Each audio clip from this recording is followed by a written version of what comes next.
Untuk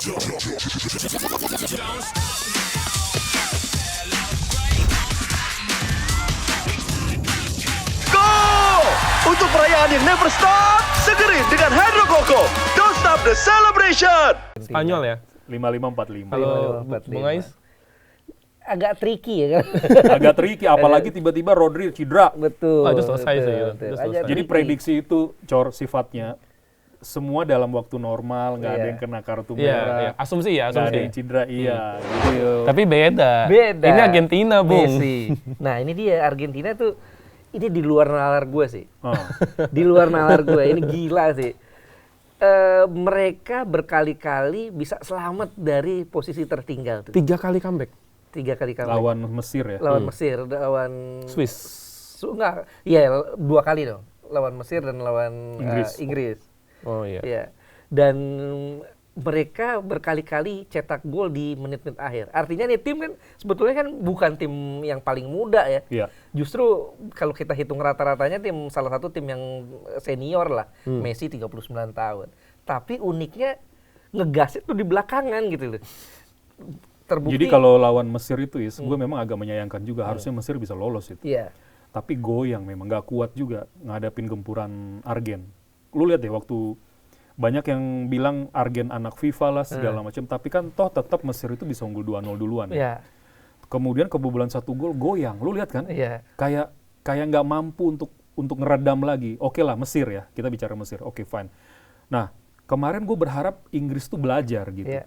Walaupun tidak unggul 2-0 duluan, tapi ketika lu sudah unggul 1-0 dan waktu masih panjang, lu tetap harus fokus memang. Betul. Jangan ngerubah terlalu banyak untuk lebih dalam. Kalau lu lebih dalam, standar kok di sepak bola lebih dalam, ada ruang terbuka lagi untuk pemain lawan lebih menguasai. Karena di sepak bola itu, kalau kita udah unggul, itu sudah pasti tim yang ketinggalan nggak mungkin bertahan kan, Betul. pasti menyerang. Dan lu punya peluang kok sebenarnya kalau lu bertahan bagus untuk counter lagi gitu loh. Karena mereka akan kalah jumlah di depan, tapi ternyata nggak bisa lepas dari tekanan Argentina juga. Ini yang gua agak sayangkan sih sebenarnya dari Inggris. Wah, Pickford tuh berapa kali lo nyelamatin? Betul. Kalau enggak udah disamain dari menit keberapa kan itu? Iya. Dan Agak sayang gua sebenarnya. Inggris itu kan bertahan lebih low block ya. Iya. Artinya kalau gue belajar dari Coach Ian terakhir itu, iya. kalau tim bertahan lebih low block, lebih dekat ke gawang kan, artinya potensi lawan mendekati gawang Lebih kita dekat. lebih dekat. Dan Potensi itu kebobolan, dimaksimalkan betul. Enzo banyak syuting dari Nah, luar itu kotak Dari lini akhirnya. kedua itu tuh. Iya. Nggak ada yang Dan jaga. dan nggak ada yang ganggu. Iya. Bellingham telat, Bellingham kan. Sayang banget. Udah berkali-kali kan Enzo 3 kali kan 3 kali. syuting gitu. Dari Yang ketiga masuk. babak pertama total 4 dari babak pertama. Dia udah Nah. coba-coba terus tuh. Iya. Tapi nggak ada yang nutup. Dan yang aneh golnya Lautaro kan sundulan tuh. Kok bisa-bisa Inggris yang jangkung-jangkung itu? Ada Dunban kan? Iya ada Dunban, kecolongan Dan Lautaro. jadi kemarin tuh sebenarnya gue preview gini, kalau Inggris bisa potong bola-bola yang ke Messi, plus isolate dia gitu ya, dijaga ketat, jangan kasih ruang, mungkin punya peluang. Dan itu kan terjadi sebelum Inggris unggul kan. Betul. Gak banyak gerak dia. Nggak kan? banyak. Jadi masih fokus. Begitu unggul, gue agak heran juga kok langsung mindsetnya dalam gitu turunnya. Ini yang bikin Argentina berkembang jauh. Sementara Messi itu kan apa ya? Ada faktor X yang menurut gue dia sangat dominan lah di Argentina. Malah bercandaan gue nih, jangan-jangan dia juga punya peran ngatur line up gitu. Saking Bisa dia jadi. punya peran besar loh Bisa ya. jadi. Emang siapa yang berani negur? Bisa jadi. Nggak ada yang berani negur. Cuma tipikalnya kan bukan pemain yang kurang ajar gitu loh. Yang seenak yang ngatur kan enggak. Dia tanggung jawab. Tapi gue yakin lah Messi itu mungkin jangan-jangan Scaloni lu turunin sini deh. Tadi latihan bagus. Kayaknya gue bisa cocok. Nanti kalau nggak cocok ya lu tarik keluar aja. Kayaknya udah mulai bisa begitu dia. Bisa. Dan tanggung jawab dia meskipun dia gak banyak lari, tapi eksekusi, visi, masih ya seorang Messi. Iya, betul. Sulit diantisipasi. Jadi kalau lu biarin dia, kemarin tiba-tiba lolos crossing, gue bilang, bahaya bener langsung ada Lautaro di sana. Lu lihat Messi berkali-kali jadi kreator loh. Betul. Ya itu karena ada ruang longgar lagi. Betul. Dan itu usia 39 tahun, di menit-menit akhir kayak gitu, masih tetap kenceng. Ya Messi udah beda lah levelnya lah. Layak Ballon d'Or nggak Messi? Kalau sampai juara lagi. Wah, karena gini ya. Ballon d'Or di tahun-tahun genap itu, Iya. memang kadang-kadang sorotannya lebih ke kalau nggak Euro kan Piala Dunia.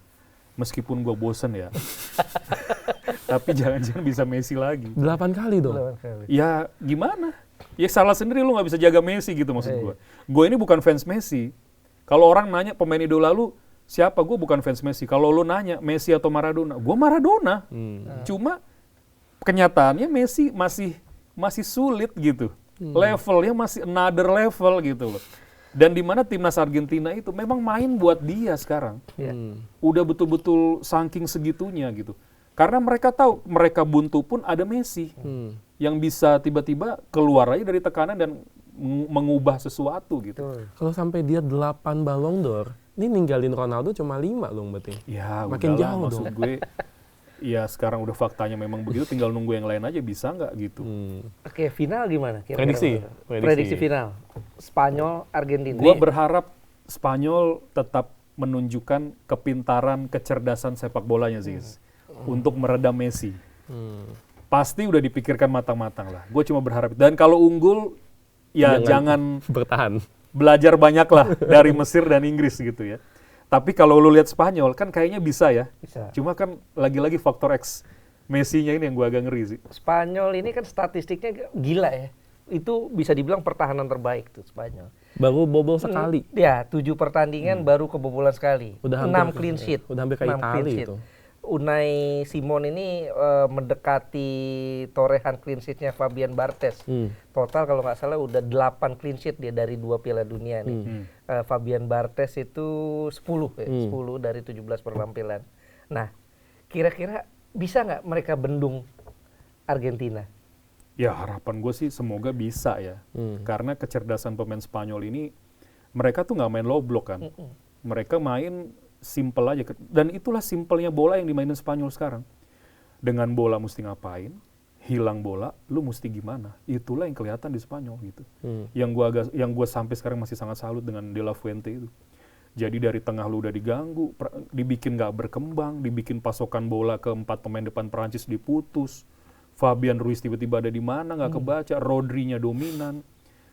Nah ini tapi Messi. kan tadi kita off-air ngobrol ya. Gelandangnya Argentina itu kan pekerja semua. Yang kadang-kadang kan nyebelin kan, yang suka keras, bukan kasar ya. Main keras untuk mengganggu. Cuma ini duel antara kematangan nanti di tengah. Kalau Rodri nggak kepancing, emosi gitu ya, ada peluang lah Spanyol. Ada peluang lah. Menarik nih. Berarti lebih besar peluang Spanyol. Sedikit 5-5-4-5. 5-5-4-5. Berarti Messi bukan anak FIFA dong ya jadinya. Anak papa. Loh, Anak papa. kalau misal nih, kalau Spanyol juara, anggapan itu selesai udah. Selesai itu. Tapi ya gue nggak termasuk orang yang nggak setuju bahwa ada anak FIFA atau enggak lah. Gue respect lah apa yang Argentina lakukan tuh di luar nalar itu gila lah. Bisa tiba-tiba ngurung di Kita tiba-tiba ngurung. 20 menit terakhir terus sampai bobol itu kan. Dan Lu nggak kuat berarti ngadepin. Ya kenapa nggak kuat? Karena gempurannya dari segala sisi gitu. Iya. Ini terakhir. Ini kita mau bahas soal pelatih, di mana Piala Dunia ini memakan banyak korban.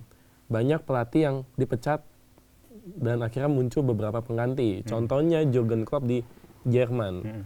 Nah, Bung Edwin melihatnya gimana? Ya itu normal kan. Normal dalam artian, maksudnya arah lu kemana nih pertanyaannya? Ya berarti kan Jurgen Klopp kan, berarti kan dia Pengangguran. Iya pengangguran kan tadinya kan. Dia kan di RB, nggak pengangguran juga sih. Dia kan di RB kan sebenarnya kan. Akhirnya dia ditunjuk menangani Jerman. Gini ya, timnas itu gua rasa lu tahu lah, ini kan jurnalis nih. Kalau sebuah federasi negara memilih pelatih timnas, pasti CV-nya bagus kan? Iya. Nggak ada CV abal-abal. Kecuali pengecualian dulu Van Basten diangkat Belanda atau Roberto Martinez. Ya mungkin karena dianggap filosofinya cocok, meskipun pengalamannya belum banyak. Gitu ya. Itu dulu, pahamin. Gue sih nggak setuju konteks pengangguran itu, karena ada pelatih yang memang terima pekerjaan timnas karena panggilan tugas negara. Jadi bukan ngelihat gajinya. Ada kok contoh pelatih yang nggak mau perpanjang kontrak sama dia tolak tawaran, dia mau fokus ke keluarga, ada. Tapi tiba-tiba ditelepon, mau nggak ngelatih timnas negara lu? Mau, dia langsung terima. Apa terus bisa dibilang pengangguran? Enggak dong, konteksnya itu kita harus lihat gitu secara luas gitu loh. Dan rata-rata tuh memang ada yang di penghujung karir baru dipanggil timnas, Vicente Del Bosque. Tapi pengalamannya udah full. Gitu loh. Bukan berarti dia dibilang kalau lagi nganggur iya. Tapi memang bener Kan nganggur kan. lu cek KBL apa bahasa Indonesia itu, Kamus Besar Bahasa Indonesia. KBBI. Lagi nganggur sama pengangguran itu beda. Pengangguran ini kan sifatnya menetap lama, seolah-olah nggak punya skill, kan nggak begitu. Lu nanti lihat Jose Mourinho deh, gue tebak-tebakan gue jangan-jangan akhirnya karirnya nanti ngelatih Portugal. Bisa jadi. Karena pelatih di federasi itu nggak sembarangan milih pelatih. Biasanya udah dapat jam terbang banyak, dia kemudian tuh udah males ngelatih klub, dia pingin ini dulu apa? Bukan kan dia dapat tawaran banyak dong, tapi dia tolak kan. Udahlah gue mau istirahat dulu deh. Tapi kan begitu timnasnya nelpon dia kan pasti, wah gue mau deh walaupun nggak seberapa dibayar. Tugas negara bos.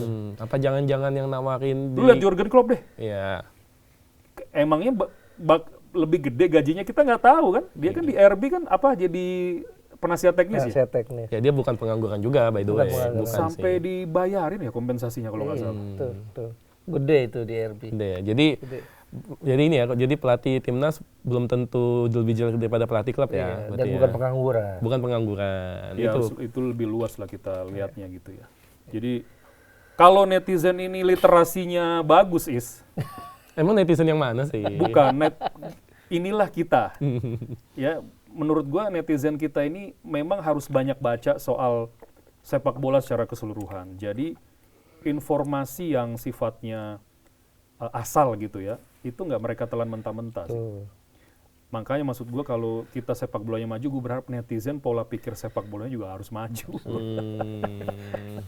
Jadi Spanyol, Prancis 55-45 Spanyol, ya? Argentina. Spanyol, Argentina. Belum bisa move on dari Prancis kalah nih. Iya, Spanyol, Argentina. Spanyol ya. 55-45. Kalau 45. Bung Ais, Agak tricky ya kan? Agak tricky, apalagi tiba-tiba Rodri cedera. Betul. itu selesai sih. betul. Itu Agak selesai. Jadi tricky. prediksi itu sifatnya semua dalam waktu normal, nggak ada yang kena kartu Iya, merah, iya. Asumsi ya, nggak ada asumsi. yang cedera, gitu. Prediksi itu di atas kertas tuh yang dilihat itu dulu. Asumsi semua normal Bung Ais. Kalau Buat semua tutup nih. normal, ya gue sepakat sih. Spanyol lebih rapi. Tadi Spanyol lebih rapi, tapi di sisi lain Argentina punya mental juara. Punya mental juara, punya faktor X di Messi. Faktor X. Itu sih yang beda.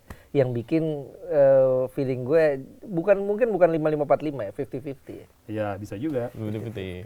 Jadi Sobat News, siapa yang bakal juara Piala Dunia? Tulis di kolom komentar. Kita tunggu prediksinya ya. Kita sama-sama lihat siapa prediksi yang paling tepat di Piala Dunia 2026. Udah kita tutup ya? Kita tutup. Kita tutup. Thank you. Thank you, Udah saksikan Coach sampai Edwin. detik. Coach ya? Siapa tahu ada yang Siapa tahu. tahu. Siapa tahu. Pergi prediksinya bisa tepat mungkin. Gua tuh punya lisensi, Nah, Tuh, kan. tapi memang. masih basic aja. Gitu, buat ngelatih anak-anak. ya nanti lu buktiin lu bisa latih sebuah klub, tapi lu bukan pengangguran. Belum ada. Loh, kan gue emang bukan pengangguran. Nah, kita tutup aja. Bye, thank you.